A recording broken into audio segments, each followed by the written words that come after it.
क्या आप चाहते हैं कि कभी किसी से उधार न लेना पड़े? क्या आप भी कर्ज के जाल में फंसने से डरते हैं? तो इस वीडियो को अंत तक ज़रूर देखिए, क्योंकि आज मैं आपको 7 ऐसे आसान तरीके बताऊंगी जिससे कर्ज से बचा जा सकता है।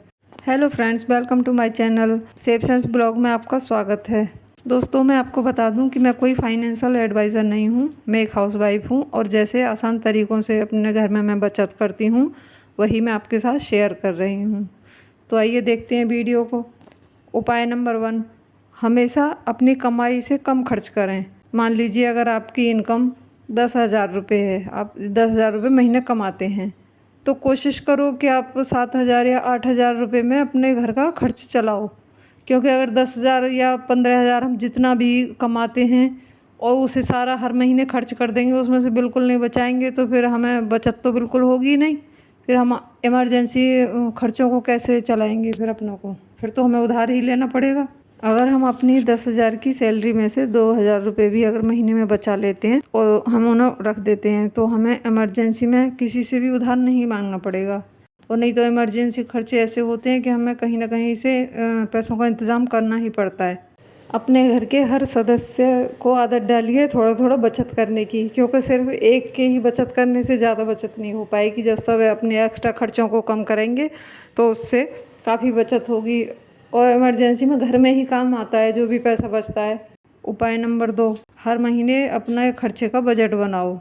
जो इनकम है और जो तुम्हारा खर्चा है घर का, उसका बजट ज़रूर बनाओ, ताकि हमें पता चलता रहता है ना कि हम कहाँ खर्च सही कर रहे हैं और कहाँ हमारा एक्स्ट्रा रुपया खर्च हो रहा है। तो बिना प्लानिंग के खर्च करना कर्ज की शुरुआत हो जाती है, बिना सोच समझे हम खर्च करेंगे तो। इसलिए हर महीने अपने खर्चों की लिस्ट बनाइए, बजट बनाइए और उसमें अपने ज़रूरी खर्चे पहले लिखिए। जैसे कि घर का किराया है, अगर आप किराए पर रहते हैं, या EMI देते हैं तो वो लिखिए। घर का राशन है, बिजली का बिल है, बच्चे स्कूल जा रहे हैं तो उनकी स्कूल फीस है, दूध है, सब्जी है। बहुत सारे ऐसे खर्चे होते हैं कि जो हर महीने ज़रूरी होते ही हैं, पर कुछ सामान ऐसे होते हैं घर के जिसमें हम कटौती कर सकते हैं। तो जो छोटी छोटी बचत जो हम करते हैं वो हम उसी में कर सकते हैं। उपाय नंबर 3, एक इमरजेंसी फंड ज़रूर बनाइए। ज़िंदगी में कभी भी मेडिकल इमरजेंसी या कोई और, जैसे प्राइवेट नौकरी है, कहीं 1-2 महीने के लिए जैसे चेंज करनी पड़ती है तो नहीं मिल पाती, या और भी कोई इमरजेंसी हो जाती है, तो उसके लिए थोड़ा बहुत पैसा बचा करके ज़रूर रखिए। क्योंकि जो महीने के हमारे डेली के खर्चे हैं, जो हम टाल ही नहीं सकते जिन खर्चों को, उसके लिए तो हमें पैसा चाहिए ही चाहिए। और फिर जो इमरजेंसी हमारे अचानक में आती है, जैसे इमरजेंसी खर्च के लिए, तो फिर अगर हमारे पास नहीं बचा तो हमें किसी ना किसी से लेना ही पड़ेगा उधार। तो हमारे उधार का बोझ फिर और बढ़ता चला जाएगा। इसलिए सही यही है कि थोड़ा थोड़ा हम करके बचाएं अपने पास पैसा, और अपने बचे पैसे को बैंक में जमा कर दो थोड़ा थोड़ा करके। उपाय नंबर 4, क्रेडिट कार्ड का सोच समझ कर इस्तेमाल करो। क्रेडिट कार्ड बहुत अच्छी चीज़ है वैसे, पर लेकिन अगर उसे सही तरीके से यूज़ किया जाए। अगर हमने सोच के यूज़ नहीं किया तो फिर हमें परेशानी भी बन सकती है कि हम उस पर एक्स्ट्रा ज़्यादा खर्च कर दिया हमने उसमें से, तो फिर अगले महीने हमें देना भी तो है। तो इसलिए सिर्फ उतना ही खर्च करो कि जितना तुम अगले महीने आसान से चुका सको, जो कि तुम्हें किसी से कर्ज लेके ना पैसे उसमें भरने पड़े। उपाय नंबर 5, EMI और लोन लेने से पहले 10 बार सोचो। क्योंकि हम लोन लेना तो आसान लगता है, या हम कोई चीज़ EMI पे ले लेते हैं तो बड़ी आसानी से मिल जाती है, लेकिन उसको हर महीने किस्त दे दे के चुकाना वो दिक्कत हो जाती है हमें। तो EMI पे गए कमाई का ना एक हिस्सा हर महीने उसी में चला जाता है EMI में। तो उसमें फिर हमारी सैलरी तो वैसे ही कम हो गई, क्योंकि EMI भी तो हमें देनी ही है। तो जो ज़्यादा ही ज़रूरत है तो लो, वरना तो थोड़ा थोड़ा करके जमा करो, और फिर कोई चीज़ अगर लेनी है तो उसको कैश में लो।